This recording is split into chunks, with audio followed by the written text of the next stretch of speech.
Bonjour, c'est Marceline ici. Je veux partager avec vous un message. Et ce message-là est à propos de notre Bible.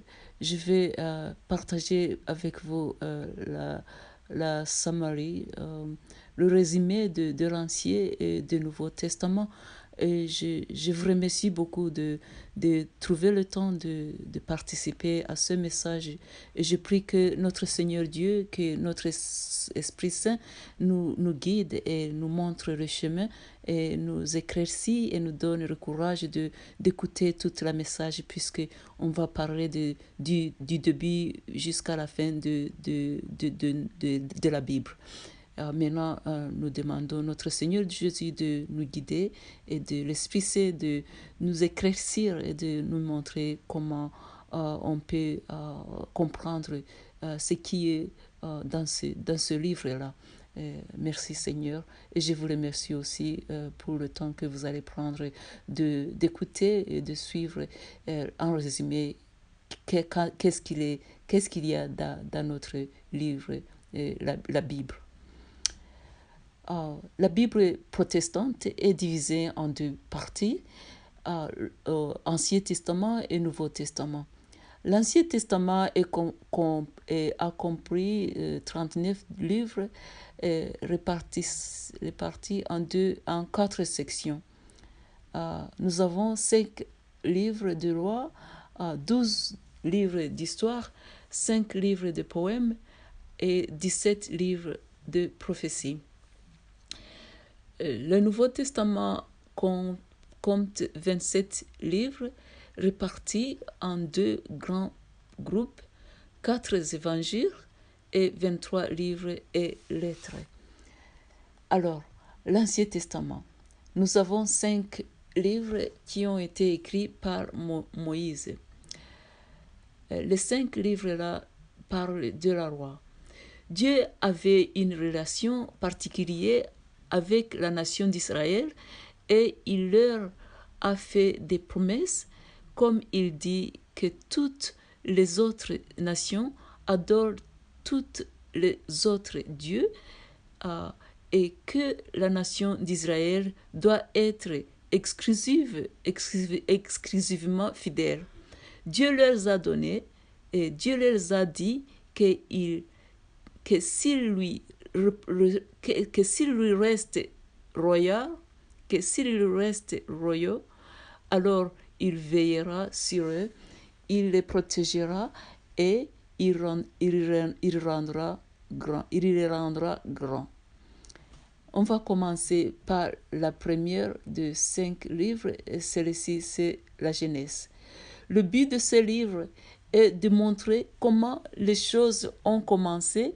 Il rend compte de la création du monde par Dieu et son Fils et son désir d'avoir un peuple mis à part pour lui adorer. Cela explique le début de nombreuses réalités importantes telles que l'univers, la terre, les gens, le péché et le plan du salut de Dieu. Et il est également bon de savoir que dans toute la création de Dieu, les humains sont la chose la plus importante que Dieu a créée. Nous avons Dieu qui a créé certaines promesses à un homme appelé Abraham, disant qu'il va bénir toutes les nations du monde à travers ses descendants. Le Seigneur Dieu disait à Abraham qu'il va lui donner des descendants avec une terre spéciale et qu'il y aura beaucoup de gens qui viendront de lui et que cela va commencer à s'accomplir dans le livre de l'Exode. En effet, Abraham a beaucoup de gens venant de lui-même, mais ils sont enslavés en Égypte. Dieu a un plan pour racheter le monde à travers son peuple convenant. Dieu a utilisé Abraham pour être le père de son peuple d'alliance qu'il appelle Israël. Alors, le deuxième livre ici, c'est Exode. Le but de ce livre est de consigner les événements de la délivrance d'Israël, de l'Égypte et son développement en tant que nation. Ce livre parle du salut du peuple de Dieu qui était enslavé en Égypte, mais Dieu a utilisé Moïse pour les sauver et les amener en terre promise. Celle-ci préfigurait de la façon dont Jésus a sauvé les gens de l'esclavage et les a amenés au royaume de Dieu. La particularité de ce livre est que l'Exode raconte plus de miracles que tous les autres livres de l'Ancien Testament. Et l'Exode est reconnu pour contenir des 10 commandements. Le troisième livre ici, c'est le Lévitique.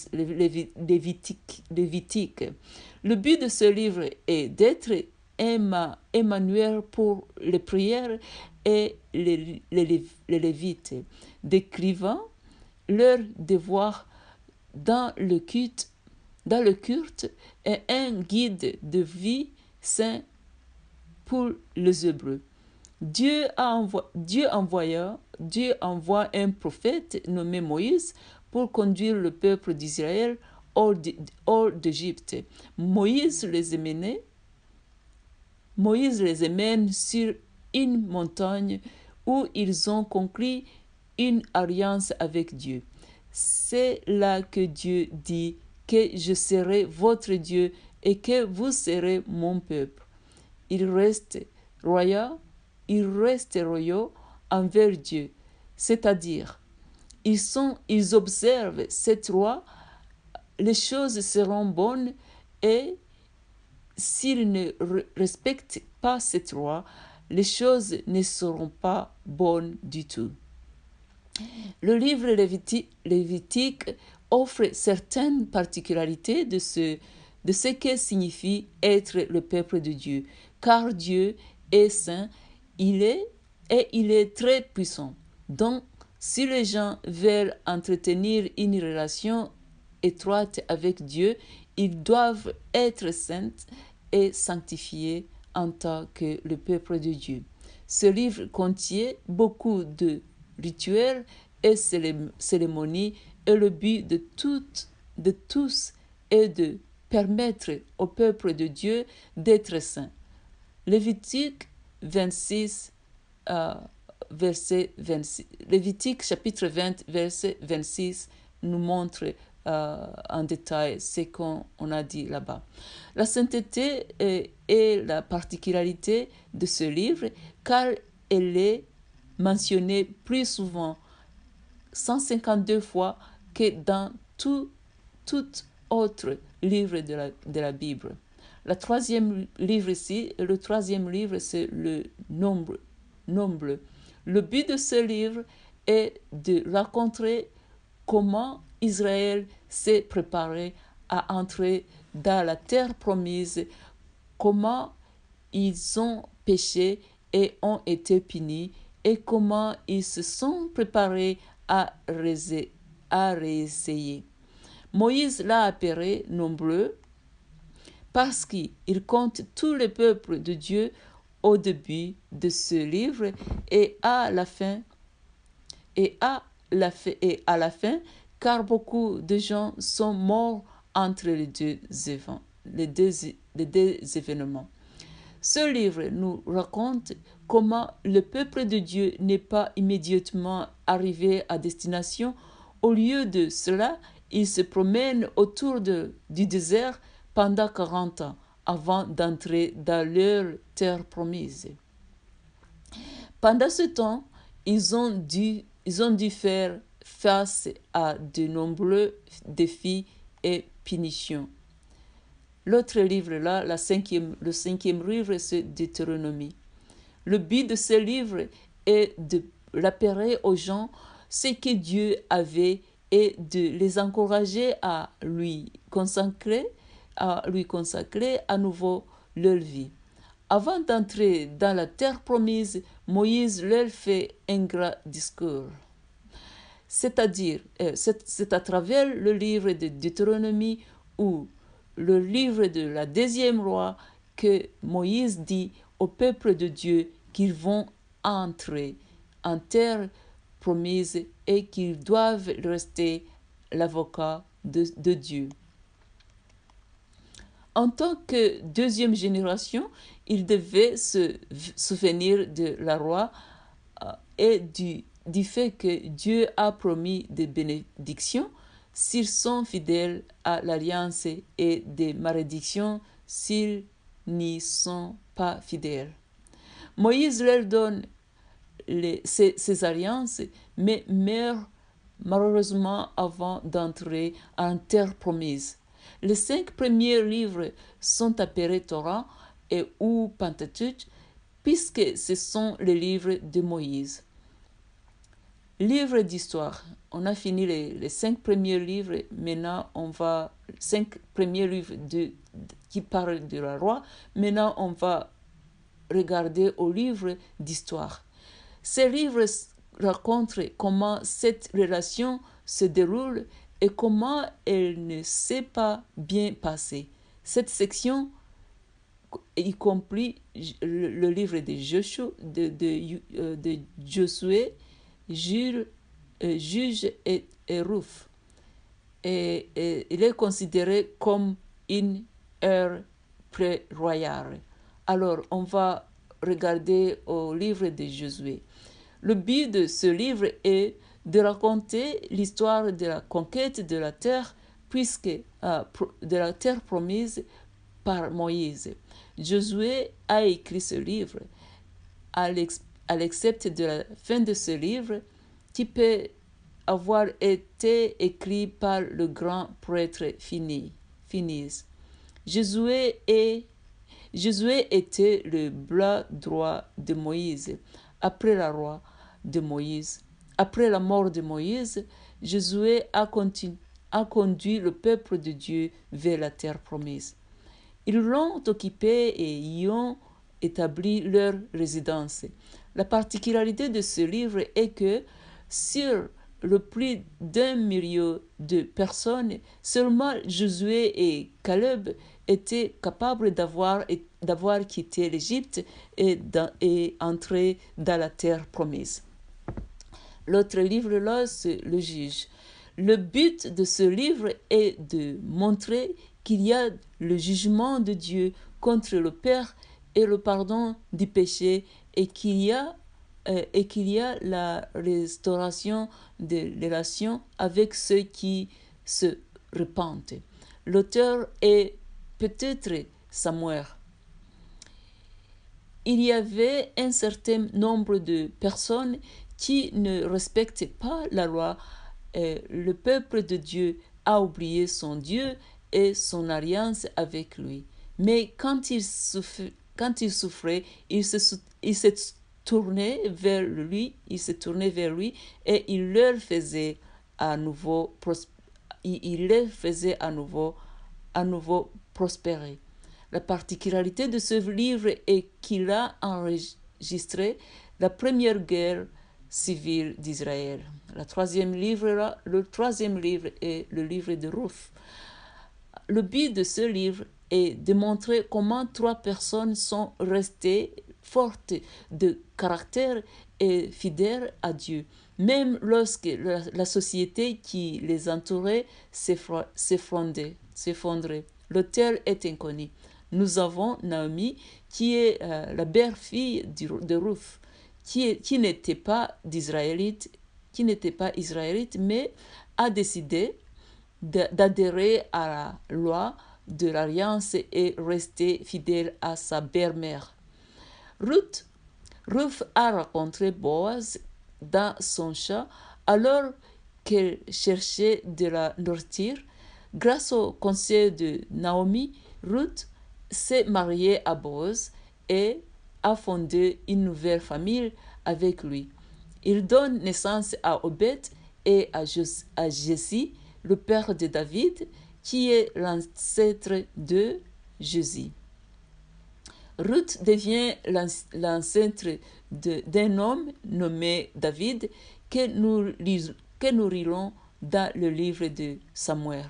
Ruth devient l'arrière-grand-mère du roi David, qui est l'ancêtre de Jésus. Cela montre que Dieu agit à travers les personnes aux origines modestes, de personnes insignifiantes. Cette section est considérée comme une ère du royaume de David et de ses descendants. La première et deuxième Samuel, la première et deuxième roi et la première et deuxième chronique. Les descendants de David sont partis en captivité, mais n'y sont pas restés car ils ont pu revenir quelques décennies plus tard et ont ensuite commencé à reconstruire. L'autre livre est 1 Samuel. Le but de ce livre est de raconter la vie de Samuel, le dernier juge d'Israël. Le règne et le déclin de Saul, le premier roi, le choix et la préparation de Dieu, le plus grand, le choix et la préparation de David, le plus grand roi d'Israël. L'auteur est Samuel. Ce livre parle de la cession au pouvoir du roi David. Il a commencé comme un jeune berger normal, mais après avoir vaincu la guerre,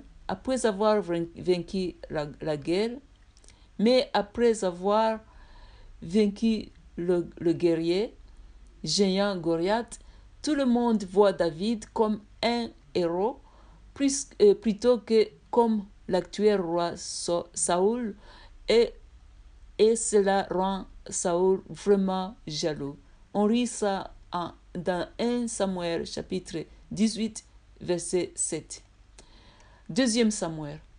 Les 5 objectifs de ce livre. 1. Pour enregistrer l'histoire du règne de David. 2. Faire preuve d'un leadership effectif, efficace sous Dieu. 3. Révéler qu'une seule personne peut faire la différence. 4. Montrer les qualités personnelles qui plaisent à Dieu. 5. De plaindre David comme le leader idéal d'un royaume imparfait et préfigurer le Christ qui sera l'idéal d'un royaume nouveau et parfait. Dans le chapitre 7, et l'auteur est inconnu. Le deuxième Samuel parle du royaume de Dieu. Il parle du royaume de David. Cela commence très, très bien, mais on dit à David qu'il va avoir un descendant qui sera une nouvelle et meilleure version de lui. On lui a dit que son royaume s'étendrait sur le monde entier. La raison pour laquelle David a été remplacé, qui n'était pas parfait, ce qui s'est passé, c'est que tout s'est détérioré après son péché. La particularité de ce livre est qu'il a porté le nom du prophète qui a oint David et l'a guidé dans la vie pour Dieu. La première et deuxième Samuel nous raconte comment David est devenu un roi puissant et très loyal envers Dieu, alors qu'il établit un temple pour Dieu, un temple pour tout le peuple à l'honneur de Dieu, mais que son fils l'a construit. David est une figure légendaire de l'histoire juive. Premier roi. Le but de ce livre est de comparer la vie de ceux qui vivent pour Dieu et de ceux qui refusent de le faire à travers l'histoire des rois d'Israël et de Juda. L'auteur est inconnu. Ce livre parle entièrement du fils de David, Salomon. Il a fait beaucoup de choses pour glorifier Dieu, comme construire un temple immense et magnifique, et il a utilisé sa sagesse pour aider les gens. L'exemple régler le problème de deux femmes qui se battaient pour un bébé. Pour savoir à qui appartient le bébé, il a proposé de couper le bébé en deux. Salomon n'était pas non plus parfait car il est finalement devenu un véritable playboy et puis les choses ont commencé à se détériorer pour lui également. Nous voyons ces modèles tout au long des Écritures. La particularité du premier et deuxième roi est qu'ils étaient à l'origine d'un seul livre et qu'il était à l'origine un seul livre. Deuxième roi. Le but de ce livre est de montrer le sort qui était tout et de montrer le sort qui atteint tous ceux qui refusent de faire de Dieu leur véritable chef. L'auteur est inconnu. Deuxième roi parle de la spirale descendante des rois qui ont succédé à Salomon alors que le royaume était divisé en deux. Il y avait Israël au nord et Juda au sud. Les deux royaumes comptaient de nombreux rois maléfiques qui se tournaient vers de faux dieux. Les deux royaumes ont fini par être détruits par d'autres nations. Pendant ce temps, Dieu a suscité le prophète Élie qui a appelé les gens à se repentir et à adorer Dieu seul. Même si personne ne lui écoutait pas, plus tard, tout le monde comprit qu'Elijah était une personne importante. La particularité de ce livre est que les 17 livres prophétiques à la fin de l'Ancien Testament donnent de grands aperçus de la période du deuxième roi. Un cantique, un chronique. Le premier et deuxième chronique présentent l'histoire de la région d'Israël. Le but de ce livre est d'unifier le peuple de Dieu, de retracer la lignée davidique et d'enseigner que l'adoration authentique devrait être le centre de la vie individuelle et nationale. Selon la tradition juive, Esdras est l'auteur. Ce livre couvre un grand nombre de mêmes événements que le premier et deuxième Samuel, mais alors que ces livres ressemblent davantage à des bibliographies personnelles de David, première chronique ressemble davantage à un manuel d'histoire sur le royaume dans son ensemble et parle de la montée du royaume. 2 Chroniques. Le but de ce livre est d'unifier la nation autour du véritable culte de Dieu en montrant son standard pour juger les rois. Le juste roi de Juda et les réveils religieux sous leur règne sont mis en lumière et les péchés des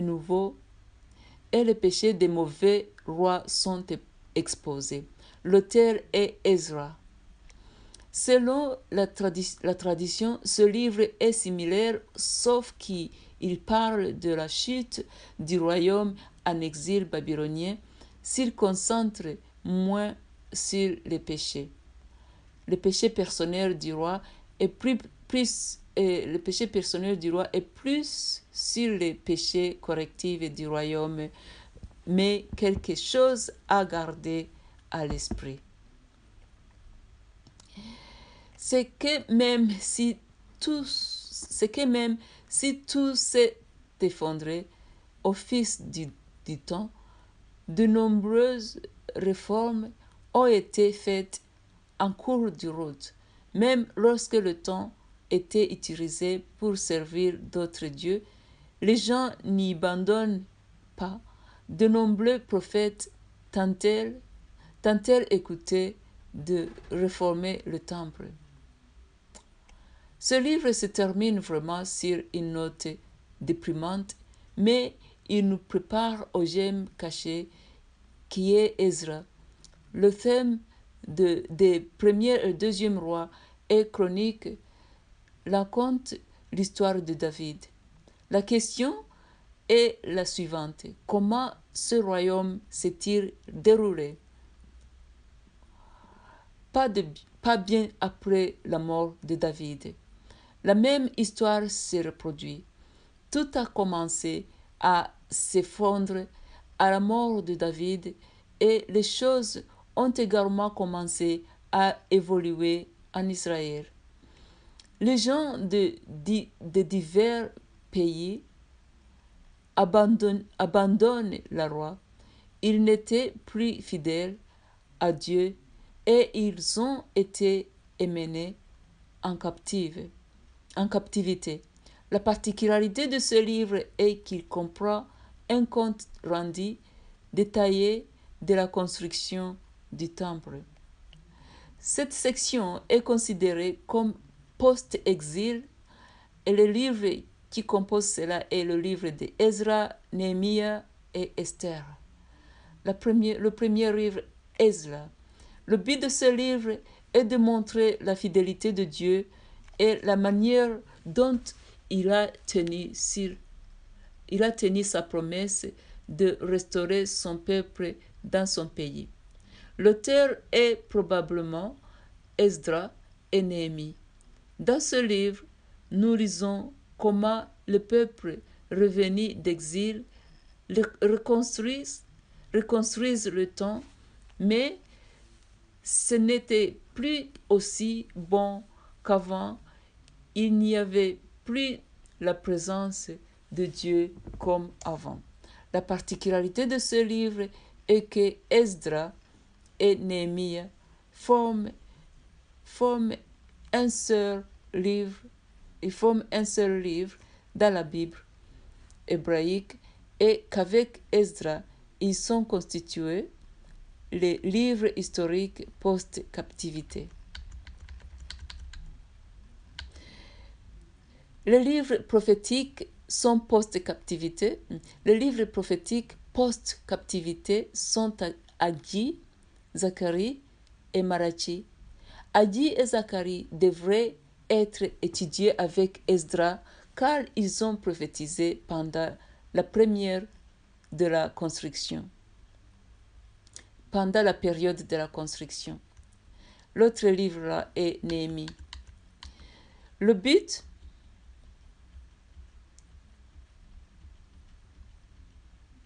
de ce livre est qu'il est le dernier des livres historiques de l'Ancien Testament. Il raconte l'histoire du troisième retour à Jérusalem après la captivité. L'auteur est Néhémie. Le livre nous raconte que les gens construisent les murs de la ville où se trouve le temps et comment ils ont été renouvelés dans leur foi. Mais Néhémie s'est rendu compte que les gens ne sont plus saints comme avant. La nouvelle génération ne se soucie pas d'être sainte et cela montre que les gens ne sont pas capables de recréer ce qui a été perdu. C'est pourquoi il faut espérer pour que toutes les bonnes choses soient un jour restaurées. La particularité de ce livre est qu'il montre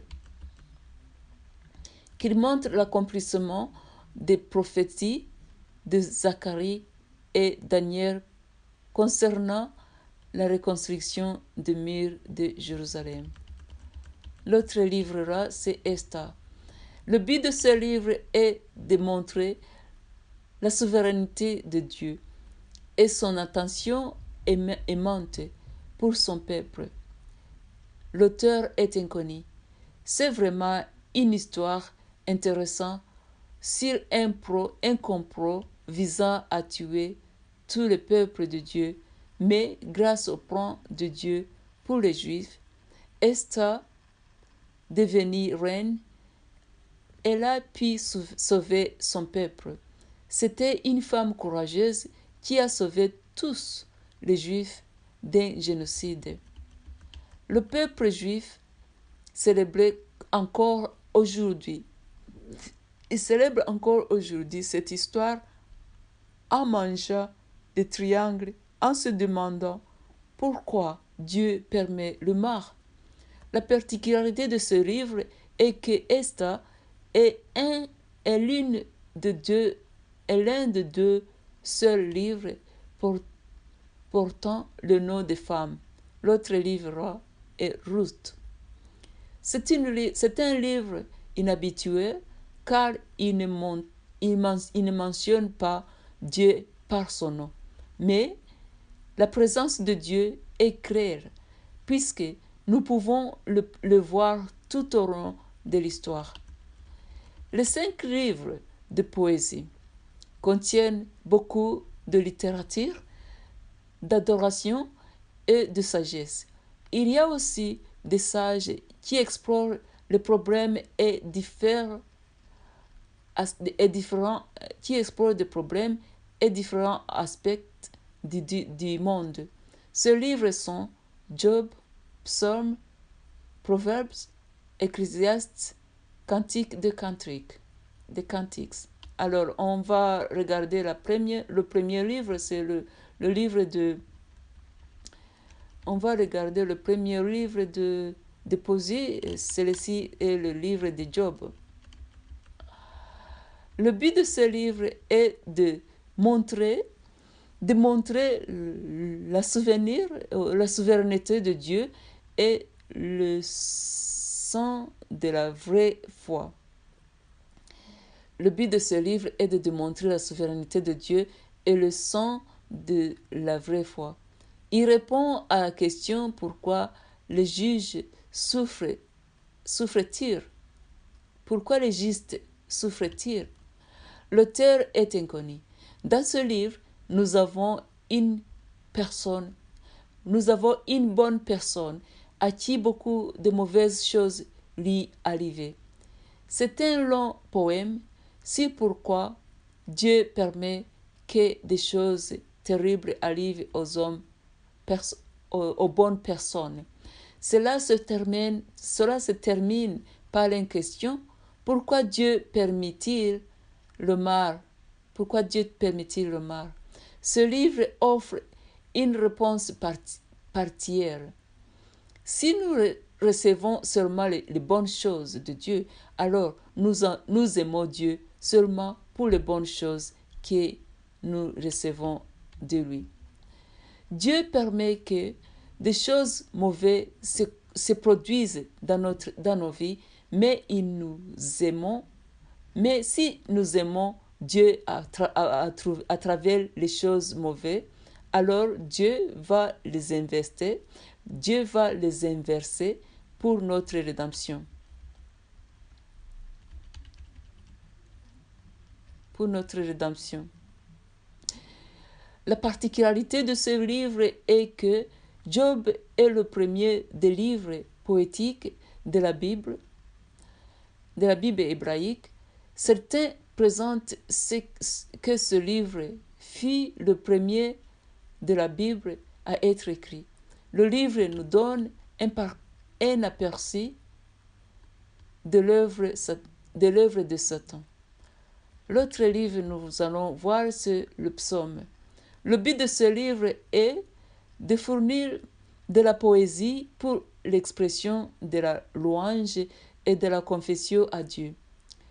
Divers auteurs, David a écrit 73, Asaph a écrit 13, le fils de Corée a écrit 9, Salomon a écrit 2, Ethan et Moïse ont chacun écrit 1, et 51 autres, on ne connaît pas les auteurs. Les psaumes sont anonymes et 51 autres psaumes sont anonymes, les auteurs sont anonymes. Il s'agit d'un livre d'adoration composé de 150 chants et poètes différents que les Juifs utilisaient pour adorer Dieu. On va regarder au livre des Proverbes. Le but de ce livre est d'enseigner aux gens comment atteindre la sagesse, la discipline, une vie prudente, comment faire ce qui est juste et équitable. On peut lire cela dans le livre des Proverbes, chapitre 1, versets 2 à 3. En bref, il est utilisé à appliquer la sagesse divine à la vie quotidienne et de dispenser une instruction morale. L'auteur du livre de Salomon, l'auteur est Salomon. Et il a écrit la majeure partie de ce livre avec Agol, et Lemuel contribua à certaines des dernières sections. Le livre des Proverbes est un recueil de paroles sages. Ce sont des choses que les Juifs enseignent. Ce sont les choses que les Juifs enseignent. Ce sont les choses que les Juifs enseigneraient à la jeune génération en disant que c'est ainsi qu'on prend de bonnes décisions. La particularité de ce livre est que il a utilisé des formes littéraires variées, poèmes, brèves paroles, questions pointues et distiques. L'autre livre là est Ecclésiaste. Le but de ce livre est d'épargner aux générations futures l'amertume d'apprendre par leur propre expérience que la vie n'a aucun sens sans Dieu. L'auteur est Salomon. L'Ecclésiastique regarde à quoi sert réellement la vie et quelle est la manière la plus sage de faire face aux difficultés de la vie. Il s'agit d'une crise existentielle concernant un homme qui gagne tout dans la vie, mais apprend que tout cela n'a aucun sens. Car au final, c'est un livre très déprimant, mais qui montre la réalité déprimante d'une vie vécue sans Dieu. L'autre livre-là est Cantique de Cantiques. Le but de ce livre-là est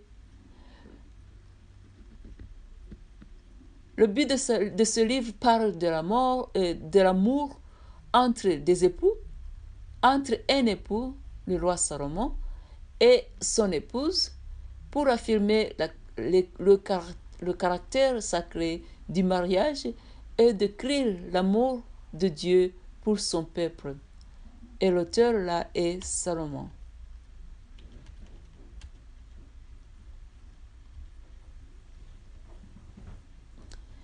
Ce livre est composé des cantiques de Salomon. C'est un poème d'amour qui montre à quel point l'amour est génial. Les livres des prophètes, alors on a fini avec ce livre-là, on va maintenant regarder les livres des prophètes. Les livres des prophètes sont des messages que Dieu transmet à son peuple à différents moments de l'histoire par l'intermédiaire des messengers humains. Dieu donnerait un message à un prophète qui le transmettrait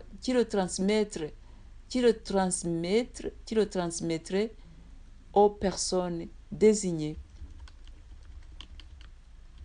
La Bible compte 17 prophètes. Ils sont 17 livres prophétiques divisés en deux parties. 5 livres prophétiques majeurs et 12 livres prophétiques mineurs. On va regarder les 5 livres prophétiques majeurs. Les 5 prophètes majeurs. Isaïe.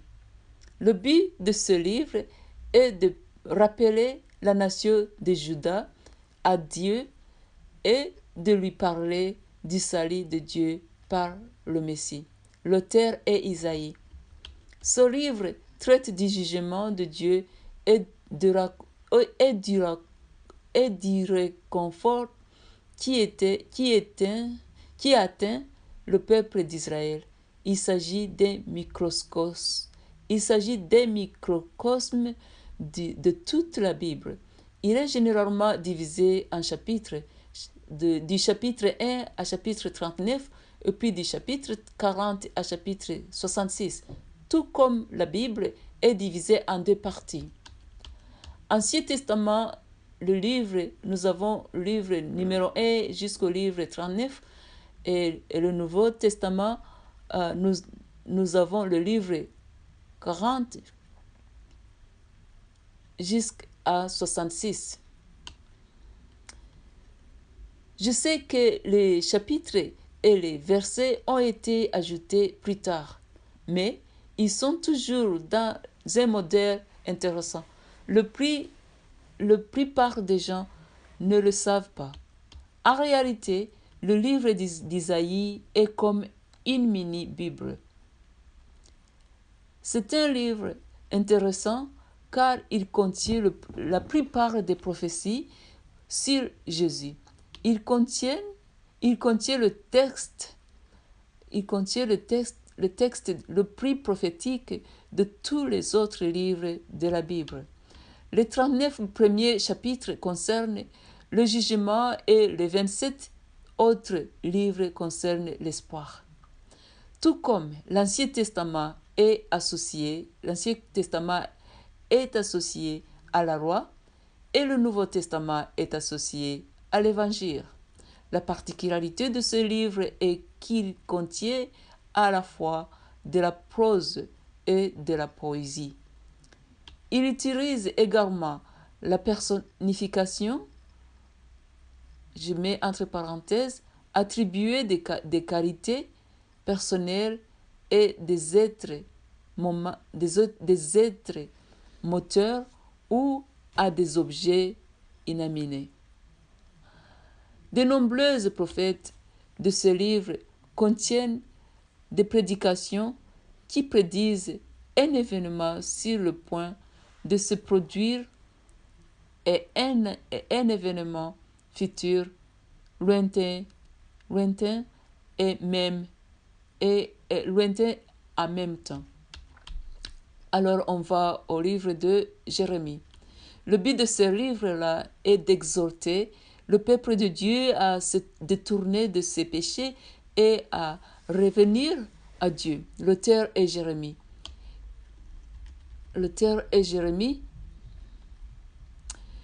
Il prophétisait la destruction de toutes les fausses religions. Peu importe la qualité de ce rituel, peu importe la qualité de rituel que vous pratiquez, car si vous n'avez pas la foi, ce rituel ne dit rien et Dieu va les détruire. C'est ce qui est arrivé en fait à la religion israélite lorsque Dieu a détruit leur temple et les a envoyés en exil à Babylone. Jérémie était vraiment triste parce que Jérusalem a été détruite. Après cela, il a écrit un livre, un autre livre intitulé Lamentation. Et la particularité de ce livre est que il est le large livre de la Bible. Le livre de Jérémie est une combination d'histoires, de poésie et de biographie. Jérémie a souvent utilisé le symbolisme pour communiquer son message. Alors, on va regarder le livre de Lamentation. Le but de ce livre est d'enseigner aux gens que désobéir à Dieu, c'est inviter le désastre et de montrer que Dieu souffre lorsque son peuple souffre. L'auteur est Jérémie. Il s'agit d'un livre de poèmes qui pleure la chute de Jérusalem. Jérémie comprend que le peuple l'a mérité. Ce livre est très lié à la captivité que nous lisons dans les livres d'histoire. Et les livres d'histoire, nous avons ici Josué, Juge, Ruth, 1er et 2e Samuel, 1er et 2e Roi, 1er et 2e Chronique, Esdra, Néhémie et Esther. La particularité de ce livre est qu'il y a 3 normes de pensée hébraïque trouvées dans Lamentation: la prophétie, le rituel et la sagesse. Le livre est écrit dans le rythme et le style des anciens chants funéraires juifs. Il contient 5 poèmes correspondant aux 5 chapitres. L'autre livre ici est Ézéchiel. Le but de ce livre est d'annoncer le jugement de Dieu sur Israël et d'autres nations, et il prédit le salut éventuel du peuple de Dieu. L'auteur est Ézéchiel. Son livre parle de la façon dont la religion Israël a décliné. Ézéchiel le dit dans une imagerie très vivante. Il prophétie également l'espoir que le squelette de la religion Israël sera ravivé et que Dieu fera une nouvelle alliance où la loi sera écrite dans le cœur des gens. Fondamentalement, Ézéchiel prophétisait que le Nouveau Testament va se produire. Il était lui-même captif. Son livre traite des messages pour le peuple d'Israël à cette époque-là. L'autre livre ici est Daniel. Le but de ce livre est de donner un compte rendu historique de Juifs fidèles qui ont vécu en captivité et de montrer comment Dieu contrôle le ciel et la terre, dirigeant les forces de la nature, la destinée des nations et le soin de son peuple. L'auteur ici est Daniel.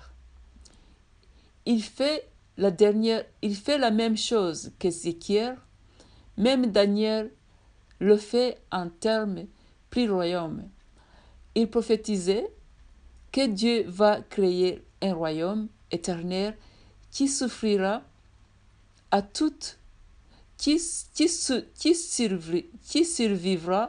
tous les royaumes terrestres. Daniel a non seulement beaucoup de sagesse pour les anciens juifs, mais aussi un aperçu de la perspective de Dieu sur les empires mondiaux passés, présents et futurs. La particularité de ce livre-ci est que les visions apocalyptiques de Daniel en chapitre 7, on voit cela en chapitre 7 jusqu'au chapitre 12, donnent un aperçu du plan de Dieu pour l'âge quelconque, y compris une prédiction directe du Messie. Alors, on va regarder aux 12 petites prophètes. Nous avons beaucoup de questions et de discussions sur la façon dont Dieu va travailler, la façon dont Dieu va traiter le peuple d'Israël avec les nations non hébraïques et comment va-t-il restaurer le monde dans la paix. La justice et l'ordre. Ces éléments sont abordés de diverses manières. Ces éléments sont abordés de diverses manières. L'autre livre ici est Osée. Le but de ce livre est d'illustrer l'amour de Dieu pour son peuple. Alors, l'auteur est Osée, qui signifie salut.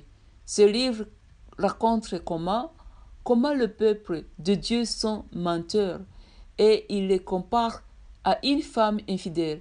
La particularité de ce livre est que Osée utilise de nombreuses images de la vie quotidienne dans ce livre. L'autre livre est le livre de Joël. Le but de ce livre est d'avertir Juda du jugement imminent de Dieu sur ses péchés et d'exhorter le peuple à revenir à Dieu. L'auteur ici est Joël. Son livre compare le jour du jugement de Dieu à une tempête de sauterelles et ce sera pour toutes les nations. Et ça ce sera pour toutes les nations. Le fait est donc qu'aucune nation n'échappera au jugement de Dieu. L'autre livre ici est Amos. Le but de ce livre ici est de prononcer le jugement de Dieu sur Israël, le royaume du Nord, pour sa complaisance, son idolâtrie et son oppression des pauvres. Et l'auteur de ce livre ici est Amos. Son livre parle également du jugement de Dieu sur les nations, mais plus particulièrement de la façon dont ils ont opprimé les pauvres. La particularité de ce livre est qu'Amos utilise des métaphores frappantes tirées de son expérience de berger et d'agriculteur. L'autre livre est Obadiah. Le but de ce livre est de montrer que Dieu juge ceux qui ont fait du mal à son peuple. L'auteur est Obadiah et il parle du jugement de Dieu sur Édom parce qu'il est un rivard de la nation d'Israël, le peuple de Dieu et tous ceux qui ont confiance au Seigneur. Ceci sera épargné du jugement du monde, mais il dit à Israël de ne pas se réjouir du jugement d'Édom. La particularité de ce livre est qu'il utilise un langage poétique vigoureux et qu'il est écrit sous la forme d'un chant de condamnation. L'autre livre ici, c'est le livre de Jonas. Le but de ce livre est de montrer l'Éternel. Et le but de ce livre de Jonas est de montrer l'étendue de la grâce de Dieu, que le message du salut s'adresse à tous. L'auteur est Jonas. Il raconte l'histoire que tout le monde associe au gros poisson, mais il s'agit également de commune grâce. Dieu se soucie de tout le monde, même les incroyants. Ce qui signifie que Dieu se soucie toujours des gens qui lui obéissent, il se soucie aussi aux gens qui lui obéissent et ceux qui lui obéissent et ce qui... Ok, je vais répéter. Dieu se soucie de tout le monde, même les incroyants. Les incroyants se soucient signifie des incroyants. Ce qui signifie que Dieu se soucie toujours des gens qui lui obéissent et de ceux qui lui désobéissent. Ceux-ci sont les croyants et ceux-ci sont les païens. Jonah faisait partie du peuple de Dieu qui désobéissait Dieu, comme le montre l'histoire. Et il y a aussi beaucoup de païens qui ne font pas partie du peuple de Dieu, mais qui obéissent quand même à Dieu. C'est donc plus compliqué car nous pensons que les croyants sont beaux et que les incroyants ont les païens et que les incroyants ou les païens sont mauvais. La particularité de ce livre est qu'il est différent des autres livres prophétiques car il raconte l'histoire du prophète et ne se concentre pas sur ses prophéties. En fait, un seul verset résume son message aux habitants de Ninive. Et ceci se trouve dans le livre de Jonas, chapitre 3, verset 4. Jonas est un récit historique. Il est également mentionné par Jésus comme une image de sa mort et de sa résurrection. On lit cela dans le livre de Matthieu, chapitre 12, versets 38 à 42. L'autre livre ici est le livre de Michée. Le but de ce livre est d'avertir le peuple de Dieu que le jugement approche et d'offrir le pardon à tous ceux qui se repentent. L'auteur est Michée. Il parle de la destruction d'Israël à cause de sa corruption. Mais ce n'est pas la fin de l'histoire, car Dieu va susciter un nouveau dirigeant. Il va naître à Bethléem et il sera le souverain de toutes les nations. La particularité de ce livre est qu'il s'agit d'un bel exemple de poésie hébraïque classique. L'autre livre ici est le livre de Nahum. Le but de ce livre est de prononcer le jugement de Dieu sur le Ninive pour son oppression, sa cruauté, son idolâtrie et sa méchanceté.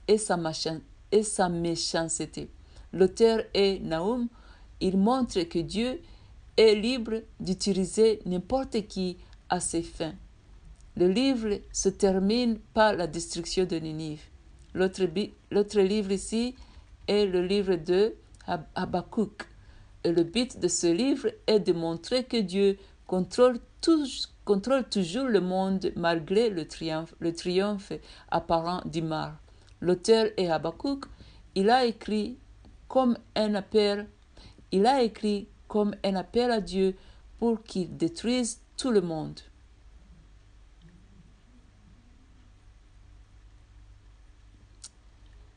Il a écrit comme un appel à Dieu pour qu'il détruise tout le mal.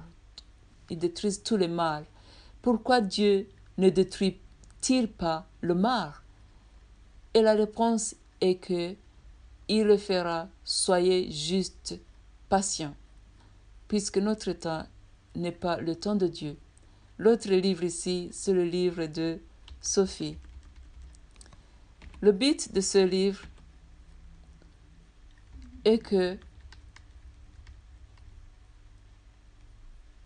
le livre de Sophie, le but de ce livre est de sortir le peuple de Juda de sa complaisance et de l'exhorter à retourner à Dieu. L'auteur est Saphonie. Son livre est probablement la prophétie de jugement la plus dure de la Bible, mais parce que Dieu aime les gens et qu'il se réjouissent réellement en eux, il est toujours là pour les aider. Et pour voir cette réalité dans notre livre, dans la Bible, on va regarder dans le livre de Saphonie, chapitre 3, versets 17 à 19. Quand vous aurez le temps, regardez à cette écriture.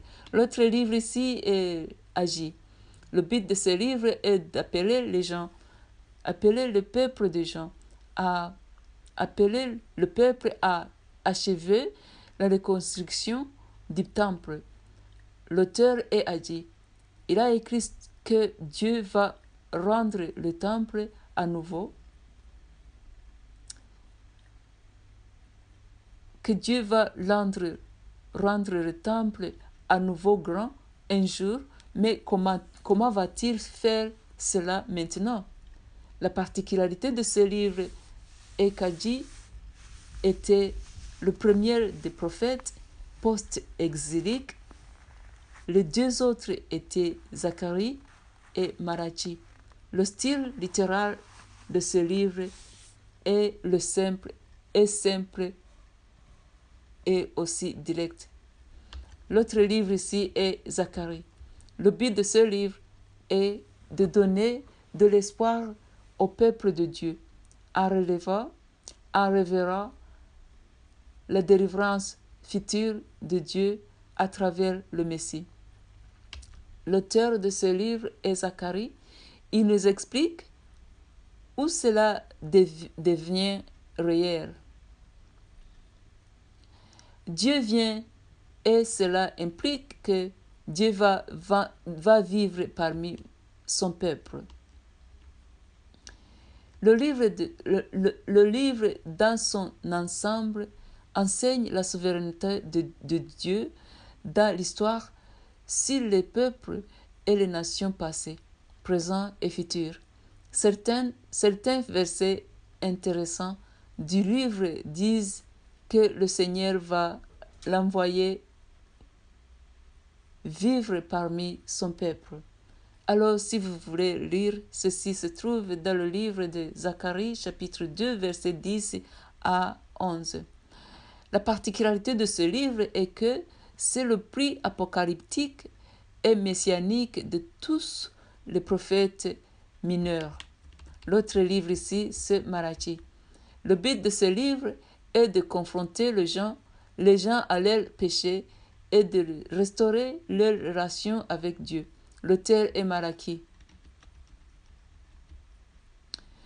Il dit qu'avant que Dieu ne vienne, il enverra ses messengers devant lui. Souvenez-vous du prophète Élie qui voulait que tout le monde se repente. Il est le messenger de Dieu et il va renvoyer devant lui. La particularité de ce livre est que le style littéral de Malachi se concentre sur les questions posées par Dieu et son peuple. Et si vous voulez lire ce Malachi chapitre 3, verset 7 jusqu'à 8. Maintenant, nous remercions Dieu que nous finissons l'Ancien Testament. On va maintenant regarder au Nouveau Testament. Jetons un coup d'œil au livre du Nouveau Testament individuellement. Il y a un écart de 400 ans entre les événements de l'Ancien Testament et du Nouveau Testament. Le Nouveau Testament est composé de deux grands groupes, les 4 évangiles et les 23 livres. Et les 23 livres sont composés de livres, de lettres. Donc, nous allons regarder à quoi ça suffit. À quoi ces 23 livres comptent. On va regarder des détails en dessus. Les 4 évangiles, Matthieu, Marc, Luc et Jean, couvrent généralement le même matériel et les 3 premiers sont appelés les évangiles synoptiques. Les 3 évangiles s'occupent de l'intérieur de l'histoire du royaume de Dieu. Il parle de sa mort, son enterrement et de sa résurrection. Mais l'évangile de Jean va en profondeur puisqu'il présente l'histoire de Jésus et puisqu'il présente l'histoire de Jésus de l'extérieur. Jean se concentre beaucoup sur qui est Jésus en tant que le Fils de Dieu. Les 4 évangiles parlent de la mort de Jésus, de son enterrement et de sa résurrection. Ils reconnaissent que Jésus est le Fils, que Jésus est le Christ, le Fils de l'homme et le Fils de Dieu. Il est Dieu car il faisait des miracles. Les 3 groupes suivants sont constitués de livres de lettres de disciples proches de Jésus. L'apôtre, on les appelle les apôtres, qui reconnaît, qui raconte comment sa bonne nouvelle s'est répandue dans le monde entier. Alors, le premier groupe est composé de 3 livres. On va maintenant analyser les 23 livres et les lettres qu'on a énumérées là-bas. Après les 4 évangiles, il y a les 23 livres qu'on va énumérer maintenant. Le premier groupe est composé de 3 livres, Actes, Hébreux et Apocalypse. Le deuxième groupe est composé de 9 livres écrits par l'apôtre Paul, les livres ou épîtres pauliniennes, et ces livres sont Romains, 1er et 2e Corinthe, Galates, Éphésiens, Philippiens, Colossiens, 1er et 2e Thessaloniens. Le troisième groupe est composé de 11 lettres écrites par les disciples du Christ, 1er et 2e Timothée, et puis Titus. Pour ces deux-là, Titus et Timothée, ils sont des lettres pastorales car elles donnent des instructions à Timothée et à Tite concernant la parole des églises. L'autre livre ici, après Timothée 1, 2 et Titus, il y a aussi le livre de Philémon, le livre de Jacques, le Fest, le deuxième livre de Pierre, Fest, deuxième et troisième livre de... Non, ce n'est pas des livres. La lettre de Philémon, la lettre de Jacques, la Fest, une deuxième lettre de Pierre, Fest, une troisième lettre de Jean et la lettre de Jude. Ces lettres sont adressées aux églises et aux zones dont elles portent le nom. Maintenant, nous allons parler en détail, nous allons donner l'idée aux 4 évangiles. La première, c'est l'évangile de Matthieu. Le but de ce livre est de prouver que Jésus est le Messie, le Sauveur et le Roi éternel. Il présente Jésus comme le roi des Juifs. Il est le Messie légitime et l'héritier du roi David qui a conquis le temps du Seigneur que son fils Salomon a construit. L'auteur est Matthieu. Il est écrit pour un public hébreu. Il se concentre sur la manière dont Jésus accomplit les prophéties. Il se concentre sur la manière dont Jésus accomplit les prophéties des Écritures hébraïques. Cela montre que Jésus est le roi juste des Juifs. Jésus est le roi juste des Juifs. Le Fils de Dieu a prophétisé dans l'Ancien Testament. Maintenant, cela signifie qu'il est le Messie et le livre. Et cela signifie qu'il est le Messie ou le Christ. Jésus est le Messie ou le Christ. Il parle de la vie de Jésus. Cela va se connaître. Cela va de sa naissance par la Vierge. Cela va cela va de sa naissance par la Vierge Marie à son baptême par Jean-Baptiste jusqu'à la mort et sa résurrection. La particularité du livre de Matthieu est rempli de langage messianique. Le fils de David est utilisé partout. Le deuxième livre de l'Évangile est le livre de Marc. Le but de ce livre est de présenter la personne, l'œuvre et les enseignements de Jésus.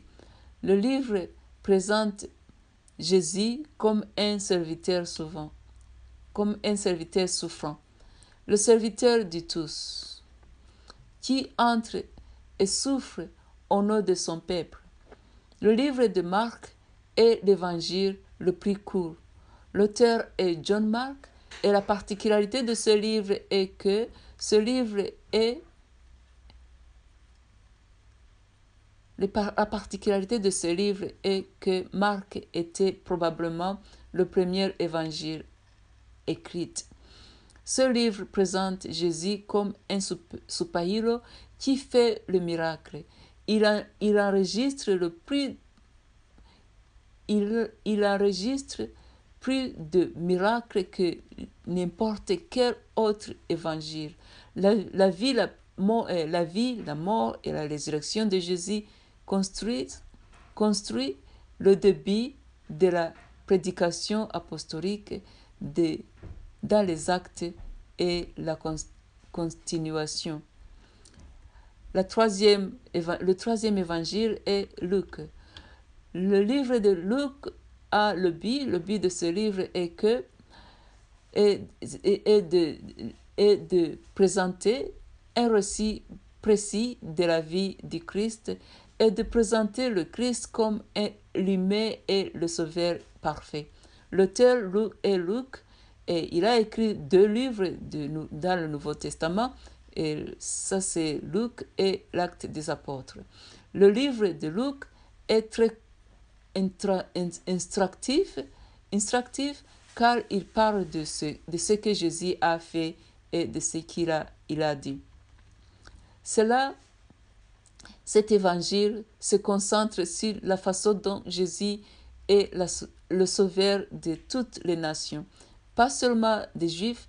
Il parle davantage des femmes dans la vie. Il parle davantage des femmes dans la vie et le ministère de Jésus, comme Marie, la mère de Jésus, et aussi Marie Magdalène et les autres femmes qu'on trouve dans le chapitre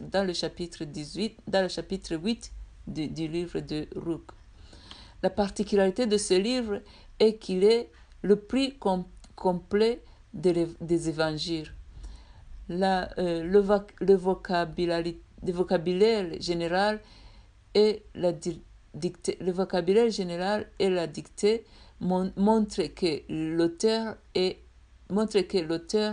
a été instruit. Luc met l'accent sur la relation de Jésus avec les gens. Il a mis l'accent sur la prière, les miracles et les anges. Il a enregistré des hymnes, des louanges inspirés et accordés d'une place prépondérante aux femmes. L'autre livre, le quatrième évangile, c'est l'évangile de Jean, l'évangile de Jean. Et le but de ce livre est de prouver de manière concluante que Jésus est le Fils de Dieu et que tous ceux qui croient en lui auront la vie éternelle. L'auteur de ce livre, c'est Jean. L'évangile de Jean est très axé sur l'enseignement de Jésus et de Dieu. Il parle de qui était Jésus et il parle aussi de la divinité de Jésus. Il s'agit avant tout de tout faire. Il s'agit avant tout de tout faire croire en Jésus. La particularité de ce livre et qu'il fournit une perspective unique sur Jésus. Les 3 premiers livres du Nouveau Testament sont appelés les évangiles synoptiques. Ils se concentrent principalement sur le ministère public et les discours de Jésus, mais parce que Jean était dans le cercle intérieur de Jésus, son évangile se concentre beaucoup sur Jésus.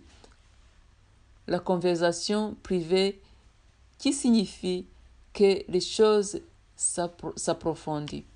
Les évangiles synoptiques se concentrent beaucoup sur le royaume de Jésus, mais l'évangile de Jésus parle de qui est Jésus.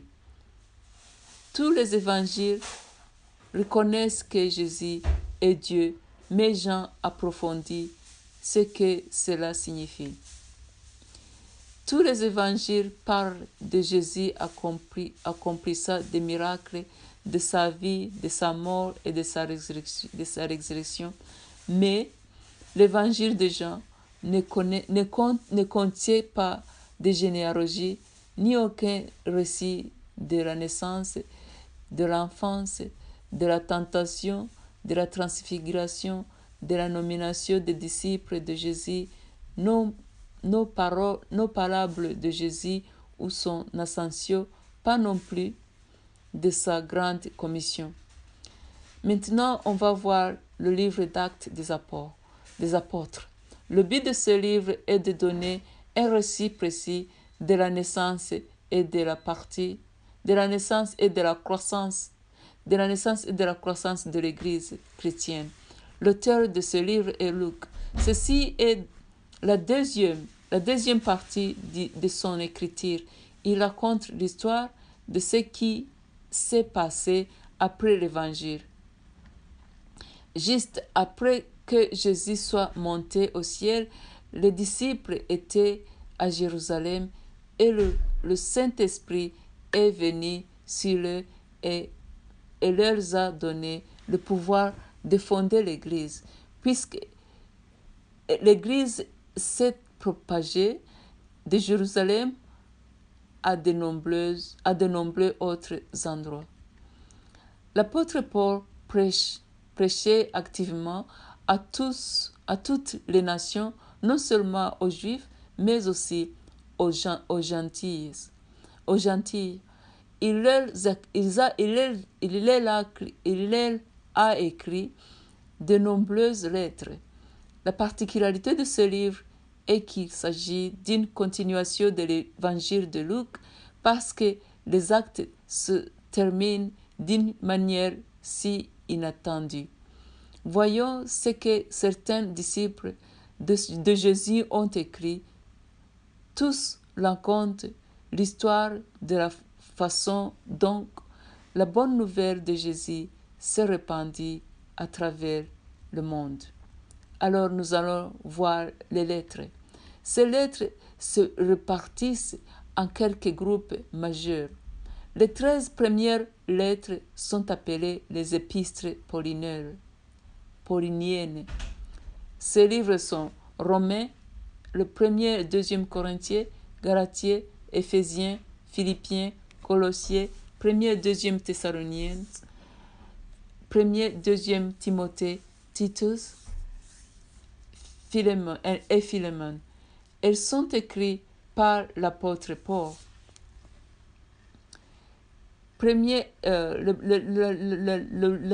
La lettre de Titus et Timothée sont des lettres pastorales qui donnent des instructions à Timothée et à Tite concernant la pastorale de l'Église.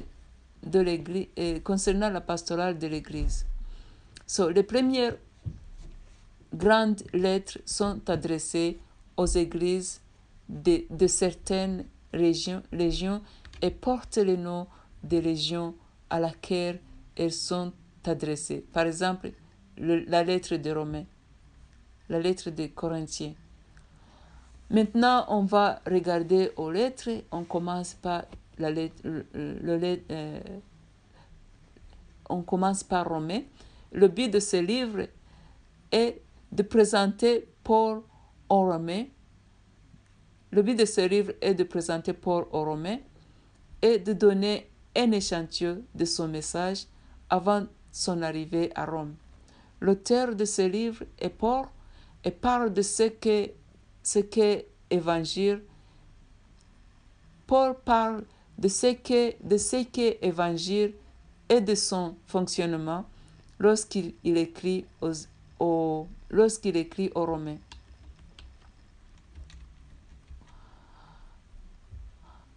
La lettre aux Romains est essentiellement un grand résumé de la théologie chrétienne. Paul utilise la loi et l'évangile pour expliquer tout le plan du salut de Dieu. La particularité de la lettre des Romains est que Paul a écrit aux Romains comme une déclaration organisée et soigneusement présentée de sa foi. Il n'a pas la forme d'une lettre actualité. Il n'a pas la forme d'une lettre d'actualité. Il fait cependant passer beaucoup de temps à saluer les gens à Rome à la fin de la lettre. On va regarder la première Corinthiens. Le but de cette lettre est d'identifier les problèmes dans les églises corinthiennes, de proposer des solutions et d'enseigner aux croyants comment vivre pour Christ dans une société corrompue. L'auteur est Paul. Il dit à l'église des Corinthiens d'arrêter d'être aussi bizarre. Vous agissez de manière sexuellement immorale. Vous faites de plus en plus d'incroyants païens dans votre ville. Paul explique comment avoir une bonne morale chrétienne et comment faire des choses comme l'amour, l'amitié et le Seigneur très correctement.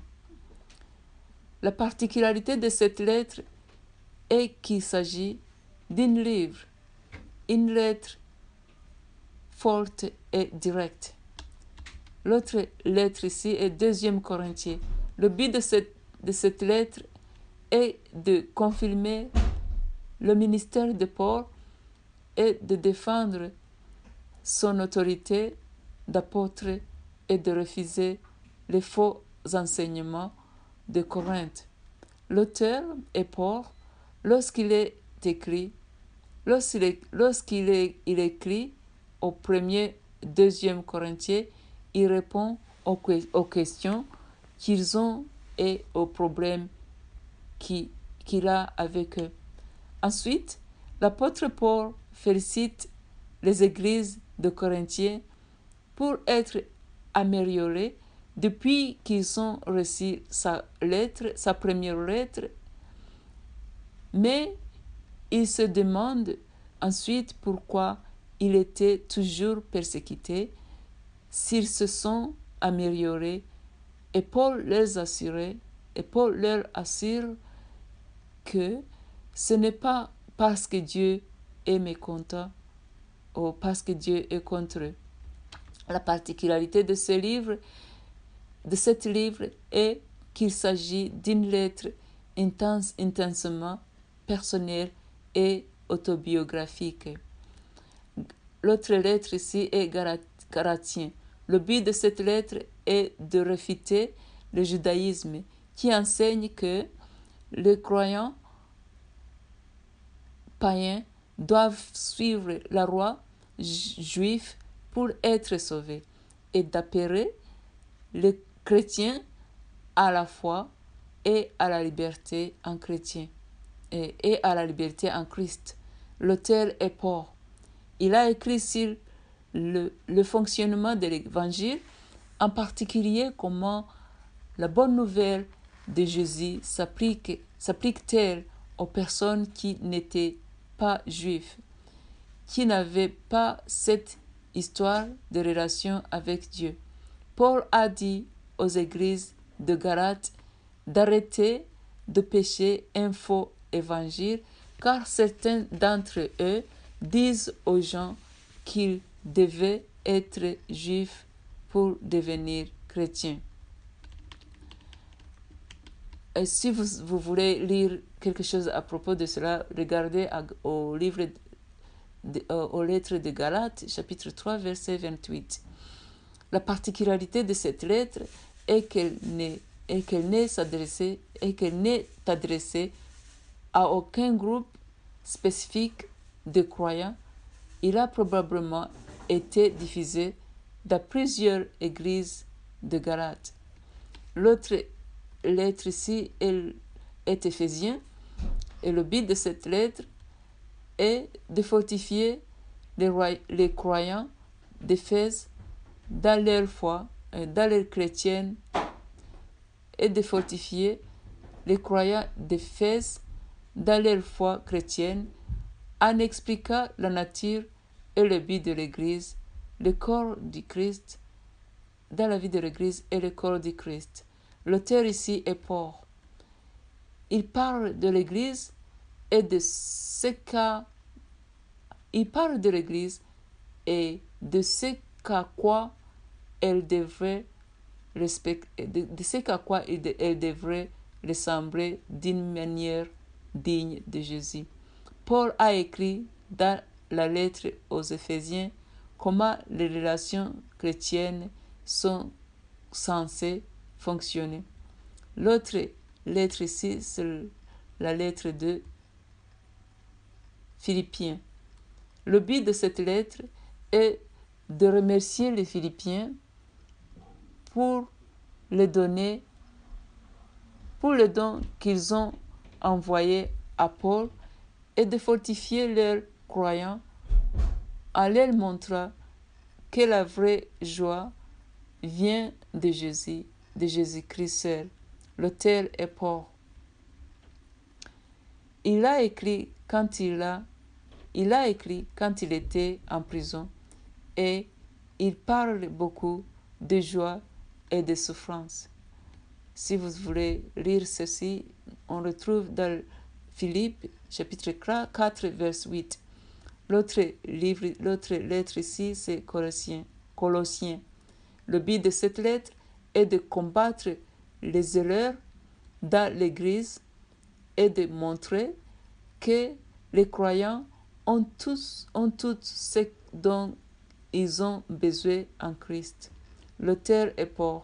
Il dit aux gens de Colosse comment vivre avec la pensée du Christ. La particularité de cette lettre est que Christ est présenté comme ayant sa suprématie absolue et sa seule suffisance.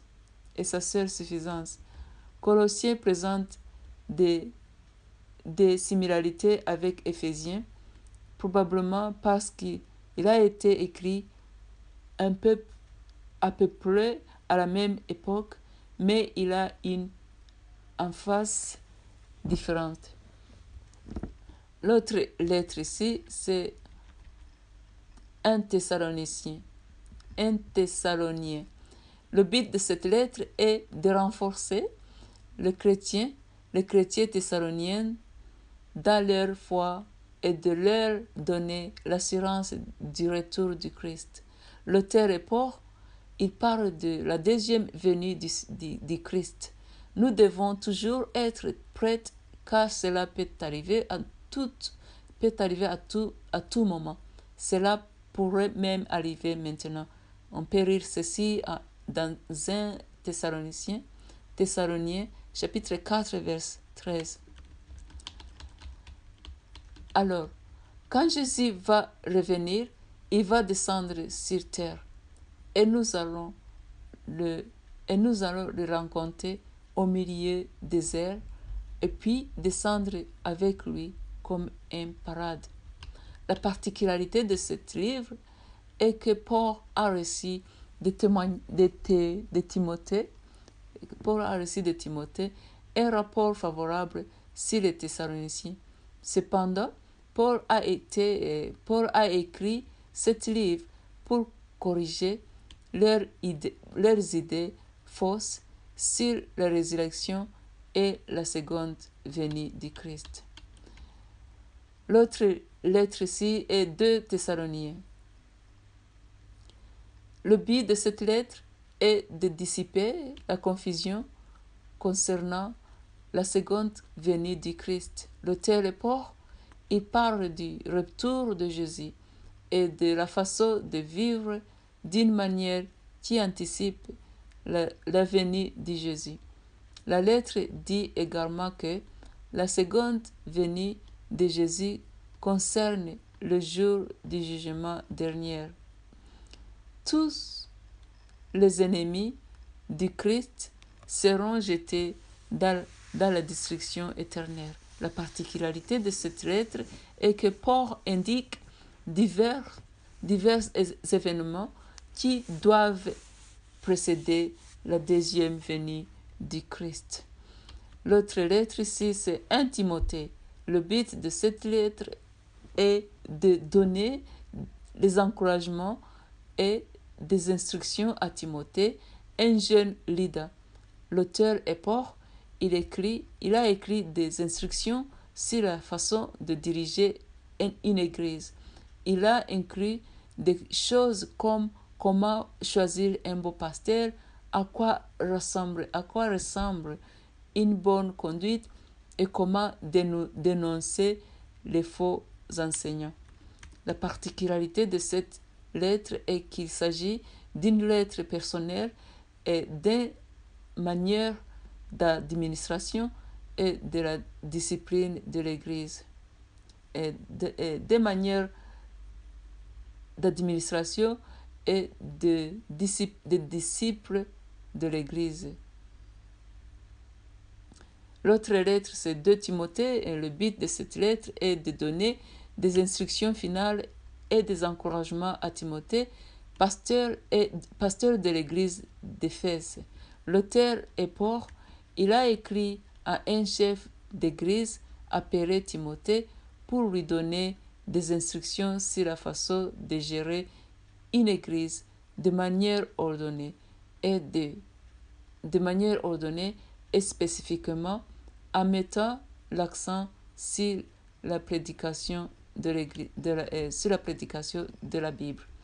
Si vous voulez lire cela, nous retrouvons dans 2 Timothée chapitre 3 versets 16 à 17. La particularité de ce livre est que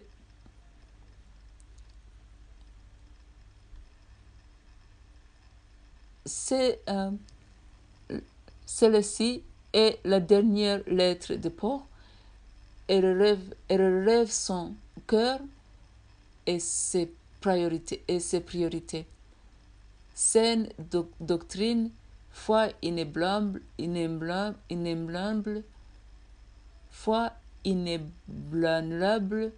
endurance, confiance et amour durable.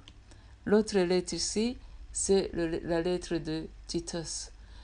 Le but de cette lettre est de conseiller Titus dans ses responsabilités de surveillance des églises et de responsabilité de surveillance des églises de l'île de Crète.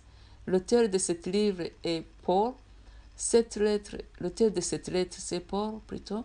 Cette lettre vise à s'assurer que tous les membres de l'Église reçoivent un bon enseignement. Les hommes doivent apprendre des hommes. Les hommes doivent apprendre des hommes plus âgés comment être un bon homme, ainsi que les femmes Les femmes doivent apprendre des femmes plus âgées comment être de bonnes femmes. Et tous les chrétiens doivent en apprendre davantage sur l'Église. Et soyez disciplinés par cela. La particularité de cette lettre est qu'il est très similaire, il est très similaire à la première Timothée avec ses instructions aux dirigeants de l'Église. L'autre lettre ici, c'est Philémon. Le but de cette lettre est de convaincre Philémon, pardonner à son esclave en fuite, Onésime, il fallait que Philémon pardonne à son esclave en fuite Onésime et accepter son serviteur, non pas comme un serviteur, mais comme un frère dans la foi, et pardonner toutes ses dettes. L'auteur de cette lettre est Paul. Il parlait de la façon dont un leader chrétien devrait traiter un esclave en fuite qui devient chrétien. Il s'agit d'une courte lettre vraiment fascinante qui parle du pardon chrétien. La particularité de cette lettre est qu'il s'agit d'une lettre privée et personnelle adressée à un ami. Le livre des Hébreux. Le but de ce livre est de présenter la suffisance et la supériorité du Christ. L'auteur est inconnu. C'est un livre fascinant qui parle de Jésus en tant que grand prêtre des chrétiens. Il parle également de sa personnalité. Il parle également de la personnalité de Jésus. Le livre en hébreu parle de la relation que nous pouvons avoir à travers Jésus, qui est bien meilleure que la relation qui a été.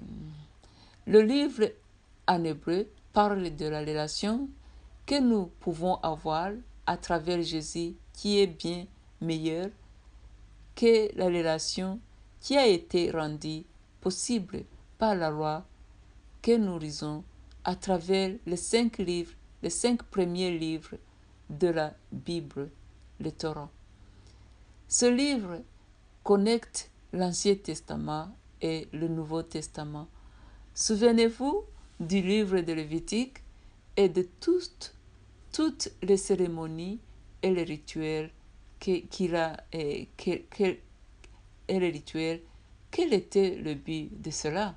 Maintenant, le but de ce livre et du rituel sont d'élever notre esprit, vers les réalités célestes supérieures, car le Christ est notre sauveur, le Christ est notre souverain, sacrificateur au ciel. L'autre livre ici est le livre de Jacques. Le but de ce livre est d'exposer les pratiques hypocrites et d'enseigner un comportement chrétien juste. L'auteur est Jacques. Il parle de la façon dont la foi chrétienne se manifeste pratiquement. Il parle également de ce à quoi ressemble une bonne religion. Si vous dites que vous avez la foi, mais que vous n'avez pas des autres, mais que vous n'aidez pas les autres, votre foi est morte. On peut lire ceci en Jacques chapitre 2, versets 14 à 26. L'autre lettre ici, c'est 1 Pierre. Le but de cette lettre est de nourrir les brebis en leur expliquant comment faire face à la persécution venant à l'extérieur de l'Église. On lit cela dans la lettre de 1 Pierre chapitre 4 verset 12 et d'offrir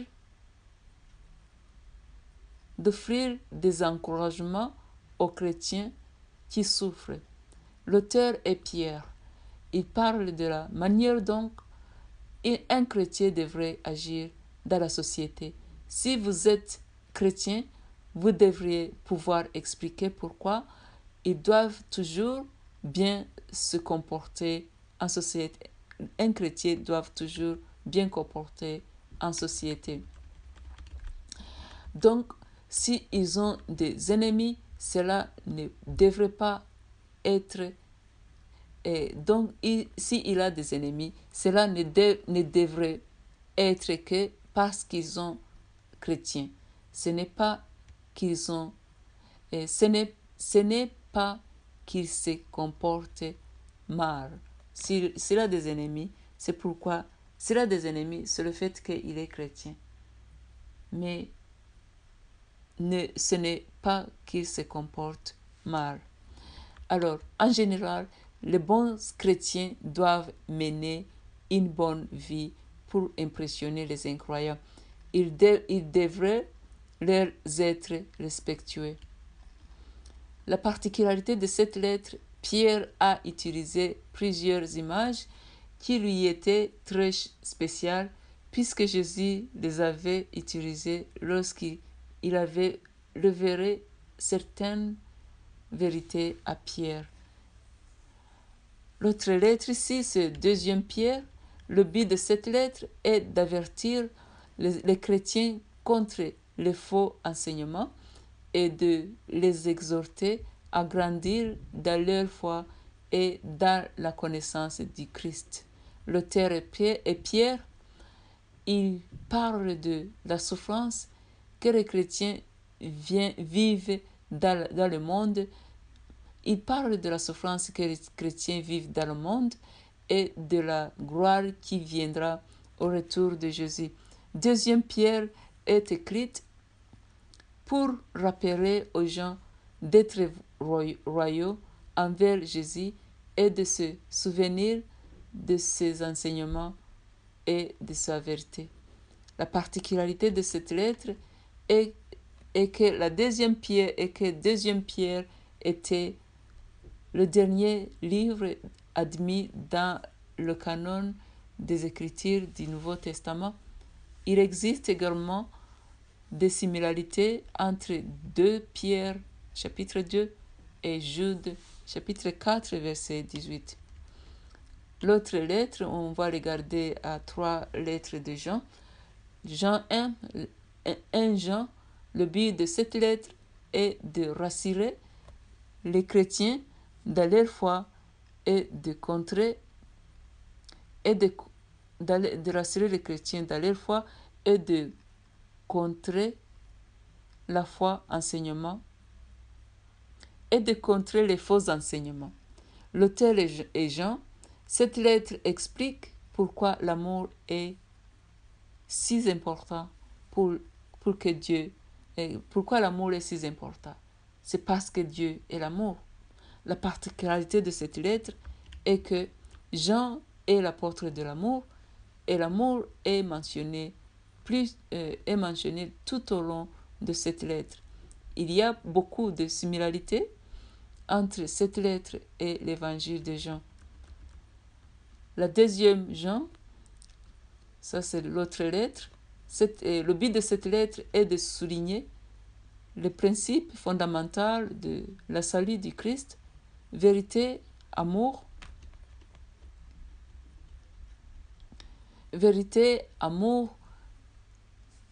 et pour mettre en garde contre les faux enseignants. L'auteur de cette lettre est Jean.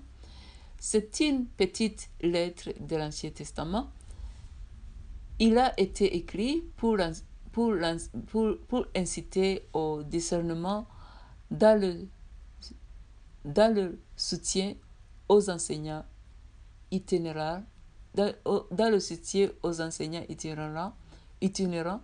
Sinon, quelqu'un pourrait involontairement contribuer à la propagation de l'hérésie plutôt que de la vérité. Donc, Jean avertit les gens de faire attention aux faux chrétiens, aux faux Christ, car certaines personnes prétendent croire au Christ mais ne confessent pas la venue du Christ dans la chair. Nous devons donc être attentifs à ces personnes. Jean 2 est la lettre la plus courte du Nouveau Testament. Troisième Jean. Le but de cette lettre. Le but de cette lettre est que Jean félicite Gaius pour son hospitalité, pour l'avoir soutenu, les enseignants, et pour les avoir encouragés dans leur vie chrétienne. L'auteur est l'apôtre Jean. Sa lettre nous avertit de ne pas imiter ceux qui font le mal, car ces personnes ne connaissent pas Dieu. Jean écrit sur l'amour que les chrétiens devraient avoir les uns pour les autres et sur l'obéissance qu'ils devraient avoir à Jésus. L'autre lettre ici, c'est Jude, la dernière. Le but de cette lettre est de parler à l'Église la nécessité d'être constamment vigilant, de rester forte dans la foi et de s'opposer à l'hérésie. L'auteur est Jude. Il parle de lutter pour la foi. Il veut que les chrétiens soient conscients des faux enseignants à venir, qu'il y a des gens qui essaient de déformer la parole de Dieu. Jude dit que nous devrions faire attention à ces gens. Cette lettre concerne la protection des églises contre les faux enseignants. Il y a beaucoup d'enseignements qui remercient en disant tout ce que les gens veulent entendre. Mais ces chemins mènent à la destruction. Le livre de Révélation. Le but de ce livre est de révéler la pleine identité du Christ et de donner un vrai avertissement et de l'espoir aux croyants. Jean encourage les fidèles à rester sérieusement aux exigences du culte de l'empereur. Il forme les lecteurs que la confrontation finale entre Dieu et le Satan est imminente. Le Satan augmentera sa persécution des croyants, mais ils doivent tenir bon même jusqu'à la fin. Ils sont scellés contre tout le mal. Ils sont scellés contre tout mal spirituel et seront bientôt justifiés lorsque le Christ reviendra et lorsque les méchants seront détruits à jamais et lorsque le peuple de Dieu entrera dans une éternité de la gloire et de la bénédiction. L'auteur est Jean. C'est un livre apocalyptique, mais c'est aussi une lettre à un groupe d'églises. L'Apocalypse donne cette grande vision du retour de Jésus et de l'établissement d'un nouveau ordre dans lequel chacun est gouverné en paix, dans la justice, l'équité et la lumière. C'est vraiment une grande fin, heureusement. C'est vraiment une grande fin heureuse pour toute la Bible. Cet livre est une vision extrêmement dramatique de ce qui se passe dans les coulisses. Spirituellement, il y a beaucoup d'images très vivantes, mais le fait est que Dieu gagne et qu'à la fin, toutes choses toutes choses seront restaurées.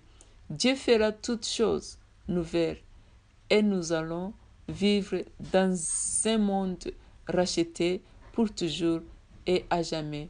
Amen. La particularité de ce livre est qu'elle est écrite sous une forme apocalyptique, un type de littérature juive qui utilise des images symboliques pour communiquer l'espoir, entre parenthèses, dans le triomphe ultimate de Dieu, à ceux qui sont en proie à la persécution. Symboliquement, le numéro 7 signifie exhaustivité et il est utilisé 52 fois dans le livre de Apocalypse. Le but de cette vidéo est de donner aux gens une idée générale de chaque livre afin qu'ils puissent tout livre, afin qu'ils puissent lire tous les livres pour eux-mêmes. Chaque livre de la Bible est comme un joyau à travers lequel brûle la lumière du Saint-Esprit. Et quand tout est assemblé, nous voyons le message primordial du Christ. Comme nous terminons, je vais prier. Seigneur, nous te remercions pour terminer ce message. Je prie pour toi, Seigneur, de bénir toute personne qui va prendre le temps de écouter tout le message, mais que ton esprit donne le courage de lire la Bible et d'attendre ou de comprendre à quoi tu es en train de dire. Je demande, Seigneur, de bénir toute personne qui va aussi lire cet livre et qu'il trouve beaucoup d'affection, qu'il trouve beaucoup d'amour envers toi et que tu rencontres cette personne aussi et que tu bénisses cette personne richement. Je demande cela au nom de Jésus notre Seigneur. Amen.